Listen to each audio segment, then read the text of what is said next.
Praise the Lord. Almighty God, in your holy and mighty name, our Lord Jesus Christ, and through the reading prayer of our beloved pastor, we all humbly come in your throne of grace, asking for your forgiveness from all of our sins that we have committed against you, Lord. Yes, Lord, we always displease you in so many ways.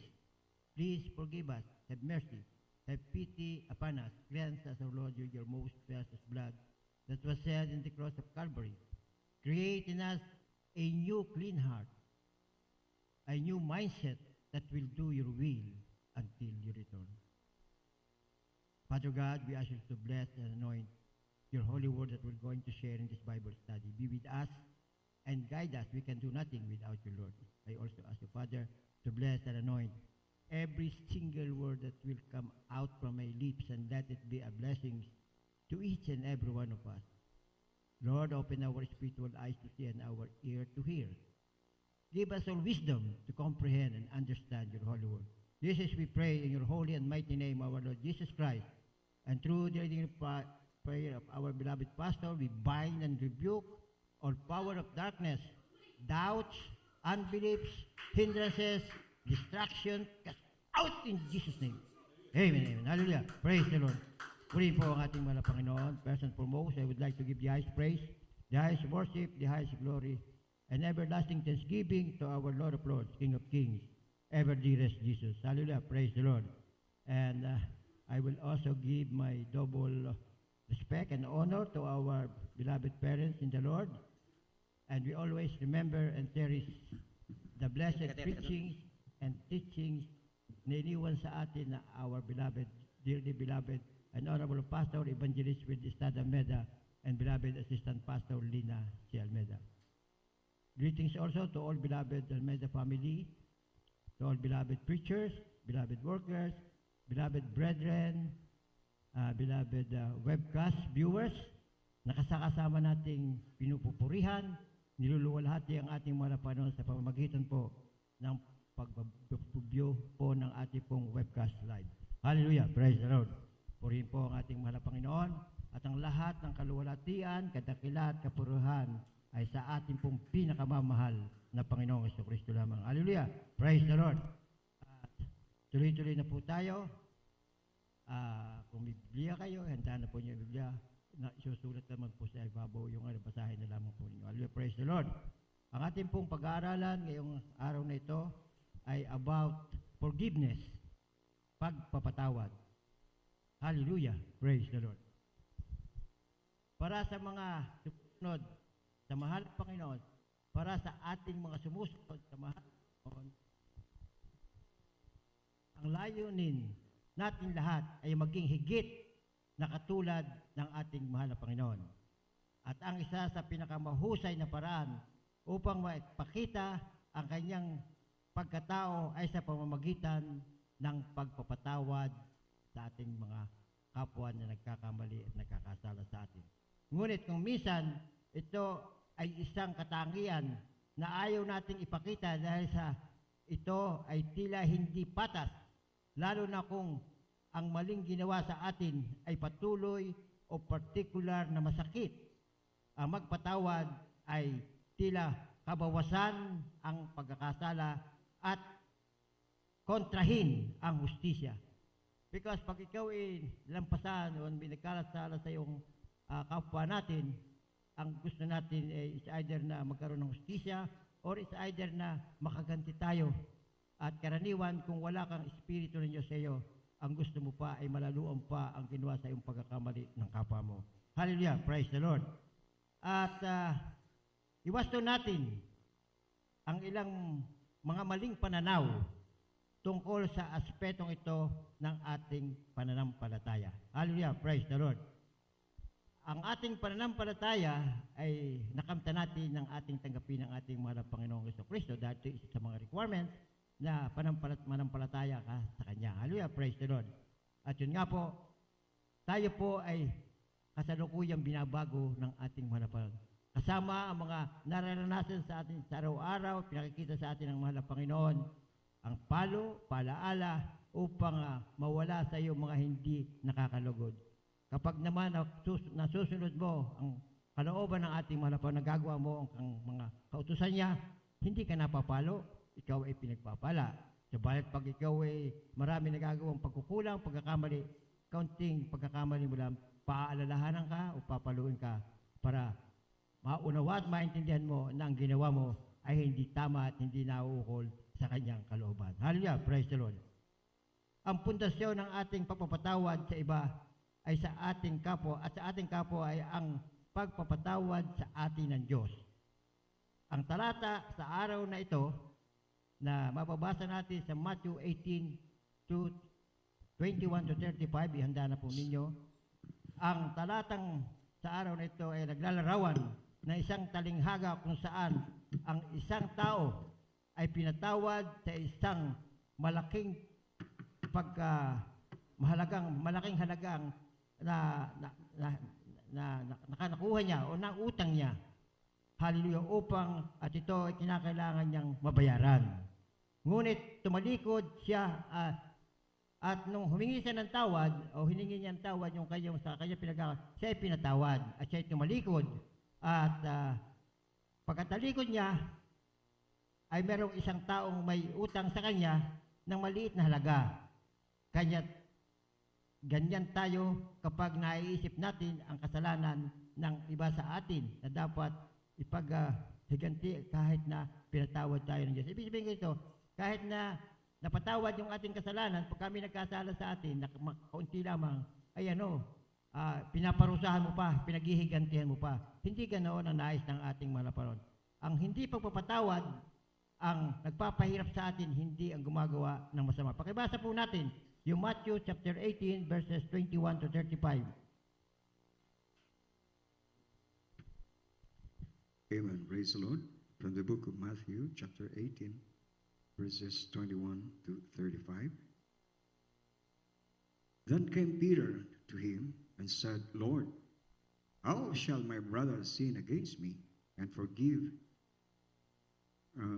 him till 7 times?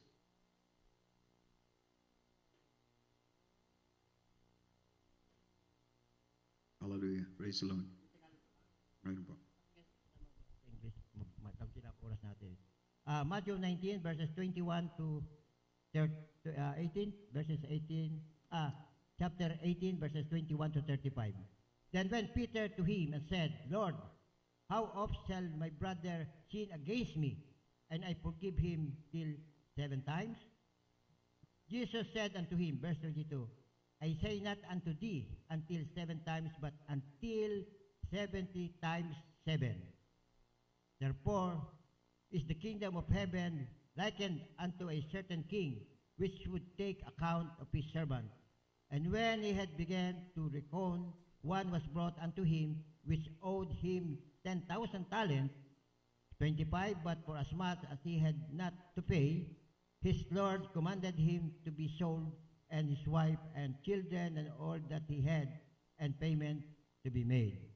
Verse 26, the servant therefore fell down and worshipped him, saying, Lord, have patience with me, and I will pay thee all.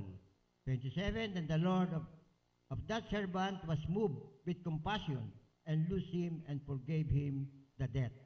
But the same servant went out and found one of his fellow servants, which owed him 100 pence, and he laid hands on him and took him by the throat, saying, Pay me that thou owest.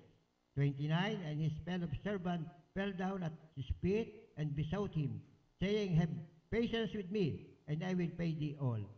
And he would not, but went and cast him into prison till he should pay the debt.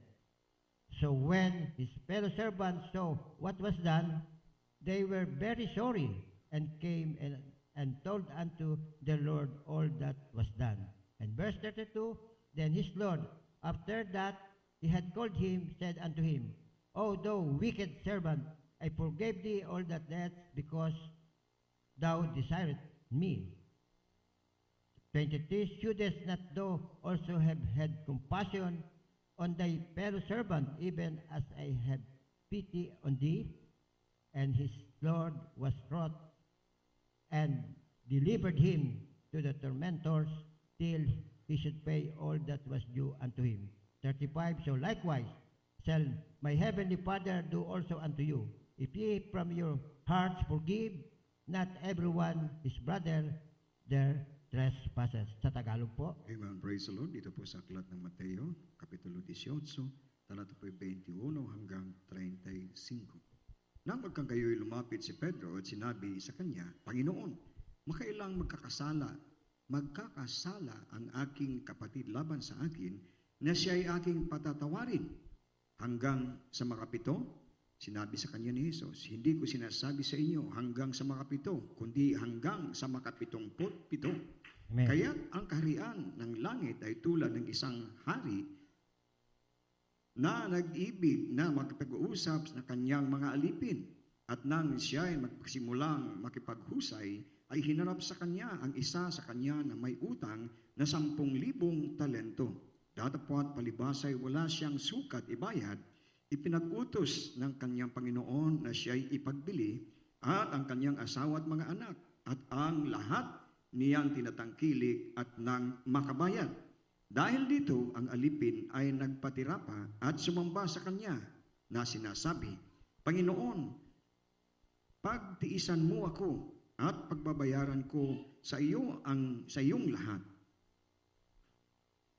At sa habag ng Panginoon sa alipin niya, yaon, ay pinawalan siya at pinatawad sa kanyang mga utang.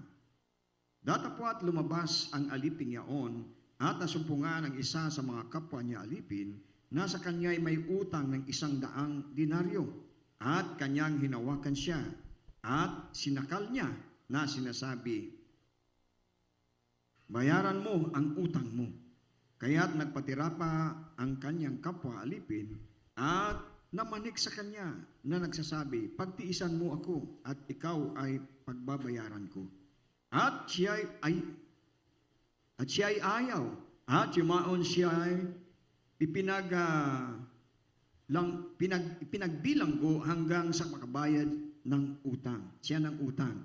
Nang makita ng kanya mga kapwa alipin ang nangyari, ay namanglaw silang lubha at nagsiparoon at sinaysay sa kanilang Panginoon ang lahat ng nangyari.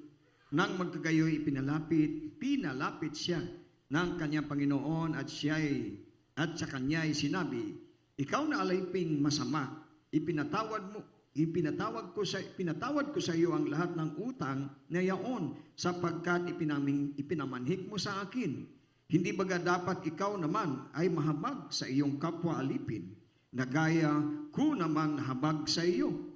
At nagalit ang kanyang Panginoon at iniligay siya sa mga tagapagpahirap hanggang sa siya'y magbayad ng lahat ng utang.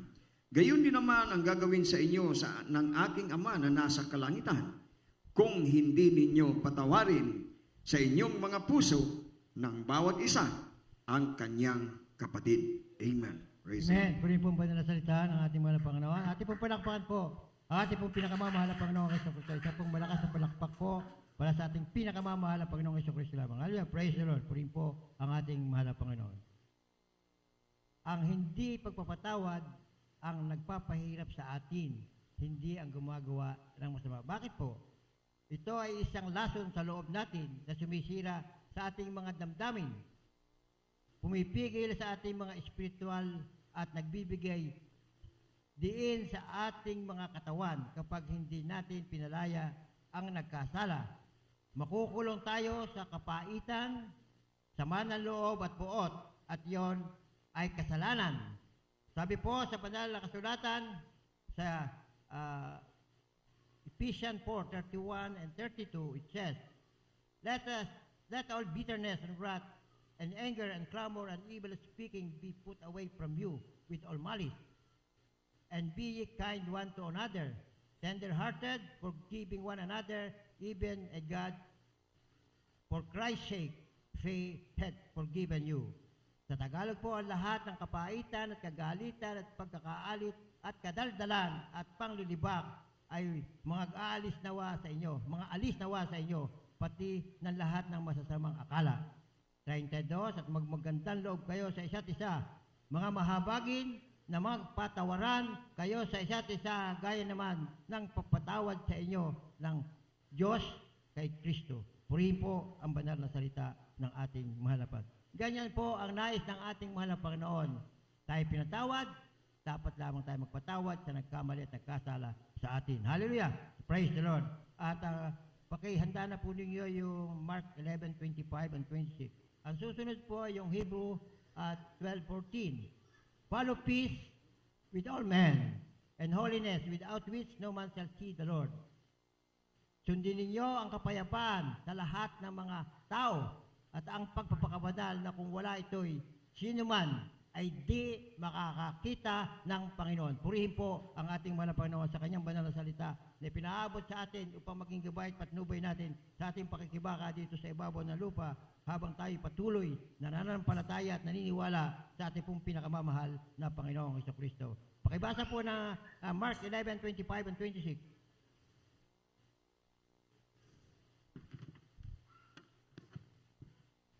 From the book of Mark, chapter 11, 25 and 26. chapter 11, 25 and 26.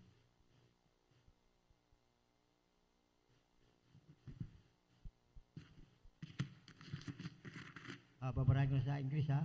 okay. Ito sa Tagalog.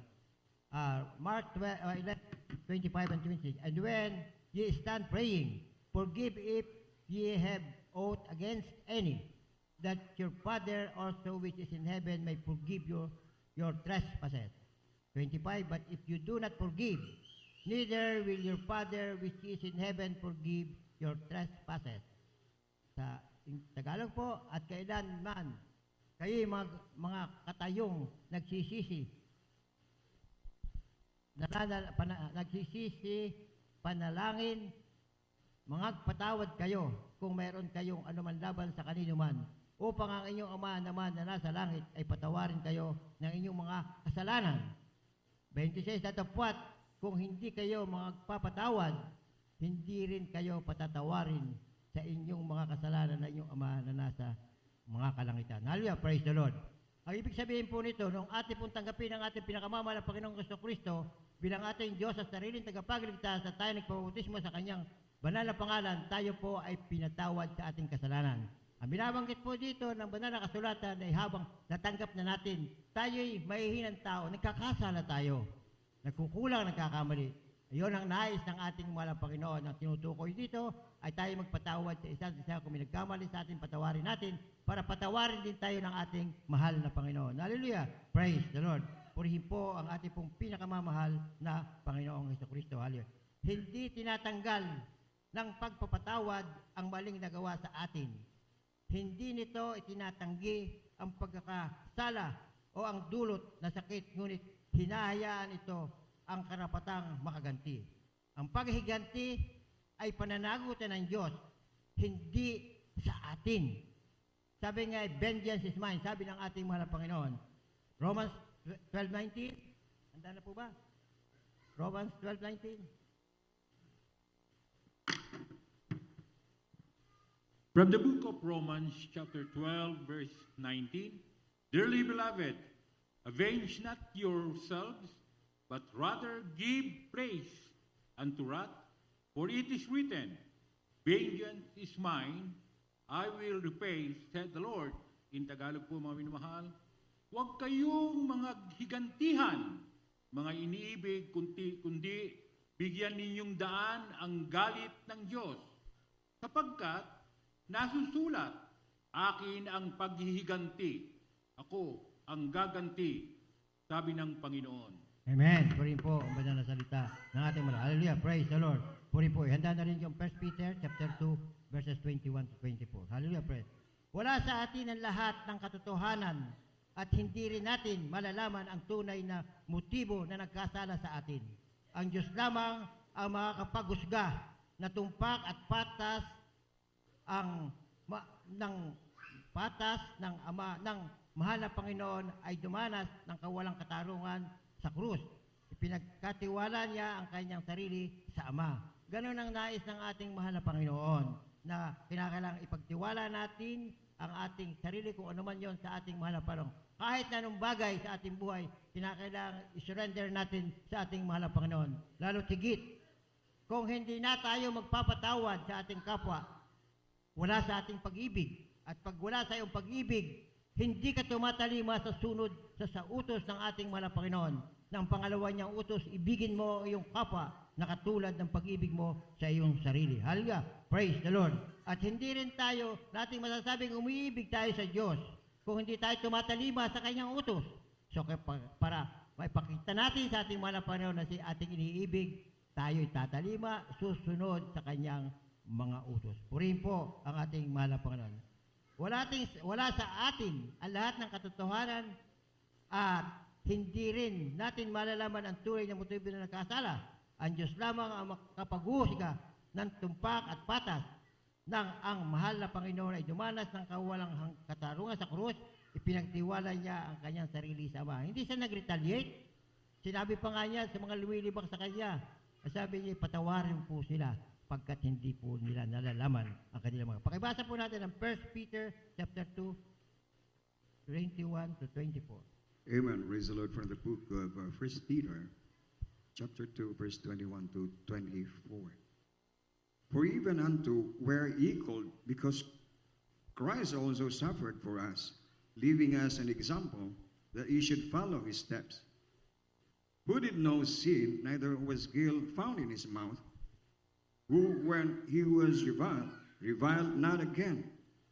When he suffered, he treated not, but committed himself to him that judged righteously, who in his own self bare our sins in his own body on the tree, that we, being dead to sin, should live unto righteousness. By those stripes you were healed. Amen. Sa Tagalog, sapagkat sa ganitong bagay kayo'y tinawag, sapagkat si Kristo man ay nagbata dahil sa inyo, na kayo'y iniwanan ng halimbawa upang kayo'y magsisunod sa mga hakbang niya, na siya hindi nagkasala o kinasumpungan naman ng daya ng kanyang bibig, na nang siya ay alipustain ay hindi gumanti ng pag-alipusta, nang siya ay magbata ay hindi nagbala, kundi ipinagkatiwala ang kanyang sarili doon sa humatol ng matuwid. Nang siya rin ang nagdala ng ating mga kasalanan sa kanyang katawan sa ibabaw ng kahoy, upang pagkapatay natin sa mga kasalanan ay mga buhay tayo sa katuwiran, na dahil sa kanyang mga sugat ay nagsisigaling kayo. Amen. Purihin Praise po the Lord. ang banal na salita ng ating mahal na Panginoon. Muli natin pong palakpakan ng ating pong mahal na Panginoon. Hallelujah, praise the Lord. Maaari pa nating sundin ang kanyang halimbawa at magtiwala sa Diyos sa mga maling nagawa sa atin ng ating kapwa. Hallelujah, praise the Lord. Ano ba ang relasyon ng pagpapatawad? Relasyon natin sa ating mahal na Panginoon. Hallelujah. Forgiveness and relationship with God. Kapag may nagkamali sa atin, sino ang pinakamalaking alalahanin natin? O ano ang pinakamalaking alalahanin natin? Karamihan sa atin ay kailangang aminin na tayo ay nag-aalala, pangunahin para sa ating sarili at sa mga mahal natin sa buhay. Dahil po, pag tayo galit, nakakagawa tayo ng mali, nakakagawa tayo ng sala. Kapag di tayo magkakamali, tayo magkakasala para tayo pa mag-retaliate. Kaya nga po, mag-alala tayo sa ating sarili dahil tayo makakagawa ng kasalanan, at kung matindi ang ginawa mong kasalanan, sa paghihiganti mo, apektado pati ang iyong mahal sa buhay. Puno tayo ng galit dahil puno tayo ng galit o tayo nasaktan, at ang pagpapatawad ay huling bagay sa ating isipan. Ngunit kadalas nating naiisip na ang paraan ng ating pagtugon ay makakaapekto sa ating ugnayan o relasyon sa ating mahal na Panginoon. Kapag ang ating, sabi nga, if you have a close, intimate relationship sa ating mahal na Panginoon, kapag gumawa ka ng mali at hindi ka sumunod sa kanyang utos, yung relasyon natin ay nawawala o lumalayo sa atin ang ating malapad. Kung minsan, habang binibigkas natin ang Lord's Prayer, panalangin ng Panginoon, maaari nating mabilis bigkasin ang sa verse Matthew 6:12. Patawarin mo kami sa aming mga kasalanan, tulad na pagpapatawad namin sa mga nagkakasala sa amin. Hallelujah! Nang hindi pinag-iisipan kapag ating pinapatawad, Panginoon, patawarin mo po ako sa aking mga, at katulad din po ng pagpapatawad ko sa aking kapwa. Patawarin mo po malaparo na aking mga utang katulad ng pagpapatawad ko sa mga nagkakautang sa atin. Ngayon, natin sinasabi ito pero hindi natin pinag-iisipan ng gusto ang mga salita. Ngunit, ang 2 talata na sumusunod sa panalangin, kung hindi natin lampasan ang ating sakit o galit tungo sa pagpapatawad, kung ganon, hindi rin tayo patatawarin ng ating mahal na Panginoon. Yung bulay-bulayin, yung Panginoon, patawarin mo po ako sa aking mga kasalanan, katulad ng pagpapatawad ko sa nagkakasala sa amin. So, ibig sabihin, kung hindi mo papatawad, ay hindi ka rin mapapatawad ng ating, kasi katulad ng pagpapatawad mo sa amin. Paano kung patatawarin ng ating mahal na Panginoon? Hallelujah, praise the Lord. Kaya po napakahalaga na ang bawat talata o salita din sa banal na kasulatan ay ating nanamin at isipin natin, hingin natin sa banal na Espiritu na tayo gabay at patnubayan habang binabasa natin ang banal na kasulatan para maunawa at maintindihan natin ang kanyang ibig sabihin. Maraming matalinhaga sa banal na kasulatan. Kung hindi tayo hingin ng guidance sa banal na Espiritu, tayo po ay mawawala. At yun nga po, kapag wala ang banal na Espiritu sa iyo, sa halip na gawin mo ang tama, ay magkakaroon ka ng ibang sariling kaisipan mo, sariling pangunawa mo tungkol sa banal na kasulatan ng ating mahal na Panginoon. Hallelujah! Praise the Lord! Kung hindi natin lampasan ang ating sakit o galit tungo sa pagpapatawad, kung ganoon, hindi tayo patatawarin ng Diyos. Para sa atin na nagsisisi sa kasalanan sa pamamagitan ng pananampalataya tumanggap sa ating mahal na Panginoon bilang ating tagapagligtas sa lahat ng ating kasalanan ay napatawad na batay sa kapalit na kabayaran ng mahal na Panginoon sa krus ng Kalbaryo. Sa makatuwid, ang mga talatang ito sa Mateo ay hindi maaaring mga hulugan ng pagkawala ng kaligtasan. Sa halip, tinutukoy nila ang hadlang na dulot ng hindi pagpapatawad sa ating pakikisama o pagsunod sa talima ang ating mga. Hindi ibig sabihin na kapag ikinagkasas hindi ka nagpatawad, ay mawawala ka na sa yung pagpapala na dapat nakamtan mo, mawawala. Napakahalaga nito. Kasi hindi natin alam yung ibig sabihin na patawarin mo yung kapwa, mahalin mo yung kapwa na katulad ng pagmamahal mo sa akin. Ganon po ang nangyayari. Kaya po napakahirap pagka hindi natin maintindihan at maunawaan ito. Ito po ay dahil sa dalawang utos ng ating mahal na paniniwan ng ating mahal na Panginoong Jesucristo, yung pong mahalin natin ang ating kapwa na katulad ng pagmamahal natin sa sarili, ay napakahalaga po noon. Yung po ang daan upang ang ating mga hinihinging pagpapala sa ating mahal na Panginoon ay makamta natin sa lalong madaling. Kaya yan inaantala dahil may mga nagagawa tayong mali. At yun ang number 1, yung hindi ka marunong magpatawad sa nagkasala sa iyo. Hallelujah! Praise the Lord! Bilang mga anak ng Diyos, tinawag tayo sa matalik na relasyon o pakikisama sa Kanya. Huwag tayong tumulad sa mga masuwaing anak na nananatili sa ilalim ng disiplina ng Ama at sa makatuwid ay nawawala ng pagpapalang nais niya makamtan. Dahil po yung ating mga magulang sa laman ay pagka tayo nagkakamali, tayo pinaalalahanan o pinapalo. Pero hindi ibig sabihin ito na mahal tayo, na hindi tayo mahal. Mahal tayo ng ating mga magulang. Kaya nga lamang, yung ating relasyon, yung pag hindi nawawala yon. Kung ating napapatawad ang ating kapwa at merong usapin kayo na yung mga mahal sa mo, lalo tigit na magulang mo, ay magintindihan kayo, mag-unuwan kayo, magpapatawaran kayo. Dahil kung napapatawad natin ating kapwa, yung pa kayang ating kapwa-tao, ating mga pamilya, ang hindi natin mapatawad. Kaya po napakahalaga na mga talatang ito ay ating mapatawad. At paano natin pagpapalain, paano natin pagpapalain o pagtatawarin, paano natin bibitiwan what we are going to do to letting go of forgiveness. Ito ay isang karaniwang problema o suliranin. May nananakit sa atin at alam natin dapat tayong magpatawad, pero hindi pwede sa kabila ng lahat ng ating mga pangako sa Diyos tungkol sa pag-alis ng pagkakasala. Nasumpungan natin ang ating sarili na nag-iinsayo sa kaisipan ang kaganapan hanggang sa muli tayong magkaroon ng galit at muling maramdaman natin. Ibig sabihin nito, kapag lagi mong inaalala yung nakagawa sa ng masama, at kahit na nagkapatawaran na kayo at lagi naalala mo, nabalik sa isipan yung ginawa sa akin yung araw, magkakaroon ka uli ng galit at mawawalan ka uli ng kapayapaan. Hallelujah, praise God, kasi nagdanarsuli sa puso mo ang nagawa sa ng kapwa mo. Pag tayo patawad, kalimutan natin ang ating pagkakamali at pagkukulang ng ating kapwa. Sabi nga po sa banal na kasulatan, forgiveness is empty if we never change. Kinakailangan, mabago tayo, huwag gano'n ang maging pananaw natin sa buhay. Hindi, hallelujah, praise the Lord. Hindi lamang tayo tinawag ng Diyos upang talikuran ng ating kapaitan o mga dalahin. Binigyan niya tayo ng paraan para gawin ito.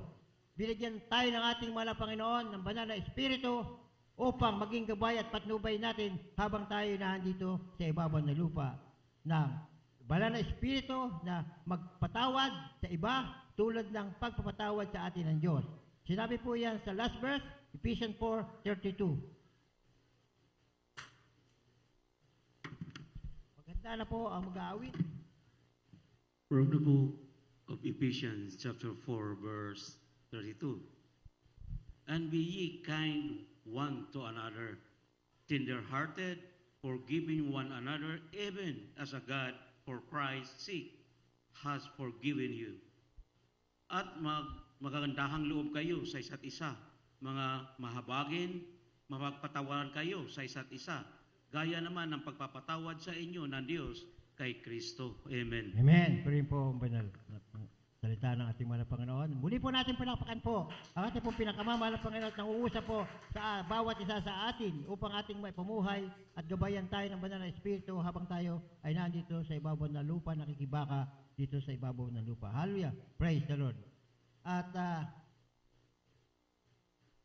ano ba ang mga nagiging hadlang?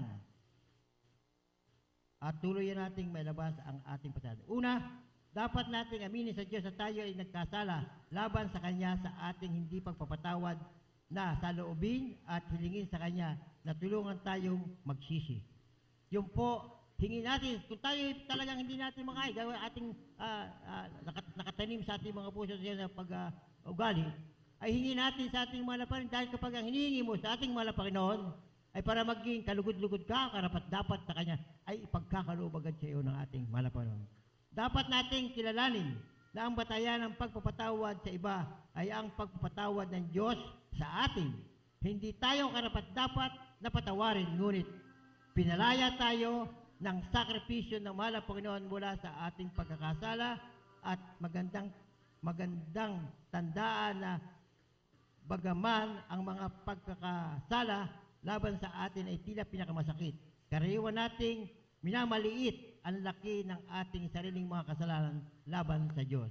Kaya natin ayaw magpatawad dahil hindi, pag ikaw'y nagkasala sa iyong ang kapwa mo, alalahanin mo ang mga kasalanan mong ginagawa sa ating mahal na Panginoon. So pagka naalala mo yun, ikaw'y pinatawad ka ng ating mahal na Panginoon kahit na anong nagawa mong kasalanan, kahit anong pinakamatinding kasalanan ang ginawa mo sa ibabaw ng lupa, ikaw'y pinatawad na ng ating mahal na Panginoon. Ay bakit hindi ka naman marunong magpatawad? Hallelujah. Ganun lang kasimple po yun. Bilang pangwakas, sa wakas dapat nating hayaang baguhin ng banal na kasulatan o ng Biblia ang ating isipan sa halip na hayaan ang ating mga sarili na isipin ang mga maling ginawa sa atin, maaari nating isuko ang mga isipang ito sa ating mahal na Panginoon at palitan ito ng mga katotohanan na nasa banal na kasulatan tungkol sa Kanya, ang Kanyang mga pangako at ang Kanyang mga pangako at Kanyang mga daan. Hallelujah, praise the Lord.